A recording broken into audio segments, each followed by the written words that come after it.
এই মুহূর্তে যে খবর দেব, উত্তর জাপানের সুনামির সতর্কতা। হনশুর পূর্ব উপকূলে ৬.৭ মাত্রার ভূমিকম্প। ভূমিকম্পের পর আশঙ্কায় উত্তর জাপান।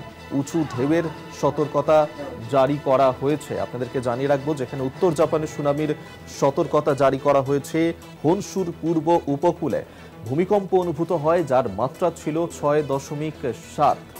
ভূমিকম্পের পর আশঙ্কায় উত্তর জাপান।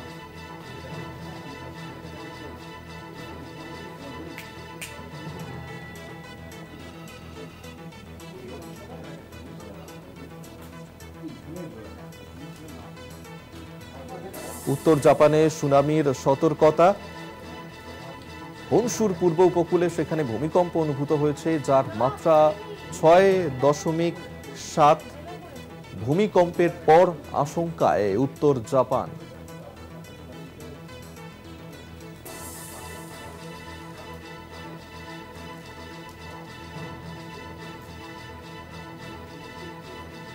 উত্তর জাপানের সুনামির সতর্কতা। সেখানেই ভূমিকম্প অনুভূত হয়েছে হনশুর পূর্ব উপকূলে। ৬.৭ মাত্রার ভূমিকম্প অনুভূত হয়। ভূমিকম্পের পর আশঙ্কায় উত্তর জাপান।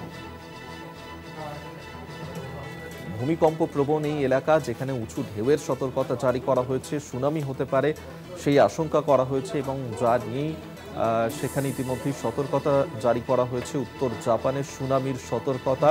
আমরা এই নিয়ে আরো বিস্তারিত কথা বলবো। মৌত্রিষা আমাদের সঙ্গে টেলিফোনে রয়েছেন প্রতিনিধি। মৌত্রিষা, কি জানতে পারছো? দেখো অভিক, যেমনটা জানা যাচ্ছে, জাপানের আবহাওয়া সূত্রের খবর যেমনটা জানা যাচ্ছে যে উত্তর জাপানে সুনামির সতর্কতা জারি করা হয়েছে। হনশুর পূর্ব উপকূলে রবিবার অর্থাৎ আজ ভূমিকম্প দেখা দেয় এবং কম্পনের মাত্রা ছিল ৬.৭, যার ফলে কিন্তু একটা সুনামির সতর্কতা জারি করা হয়েছে। এবং এই ভূমিকম্পের কেন্দ্রস্থল ছিল কিন্তু প্রশান্ত মহাসাগরের একদম ১০ কিলোমিটার গভীরে। এবং যেমনটা জানা যাচ্ছে যে উঁচু ঢেউও কিন্তু আসতে পড়তে পারে বলে আশঙ্কা করা হচ্ছে, এবং এর ফলে কিন্তু উপকূলের স্থানীয়দের এলাকায় এড়িয়ে চলার আহ্বান জানানো হয়েছে। এবং ইতিমধ্যেই কিন্তু মিয়াকো এলাকায় ছোট ছোট সুনামি ঢেউও কিন্তু নজরে আসছে, ফলে আরও কিন্তু আশঙ্কাজনক পরিস্থিতির সৃষ্টি হয়েছে। এবং এই ভূমিকম্পের জন্য কিন্তু বুলেট ট্রেন চলাচলেও কিন্তু একটা প্রভাব পড়েছে, এবং বিদ্যুৎ বিভ্রাটও কিন্তু দেখা দিচ্ছে। ফলে সব মিলিয়ে কিন্তু একটা উদ্বেগজনক পরিস্থিতি। যেমনটা আমরা জানি যে ২০১১ সালে ভয়াবহ ভূমিকম্পের কবলে পড়ে কিন্তু জাপান, এবং ফের আরো একবার সুনামির সতর্কতা জারি করা হচ্ছে।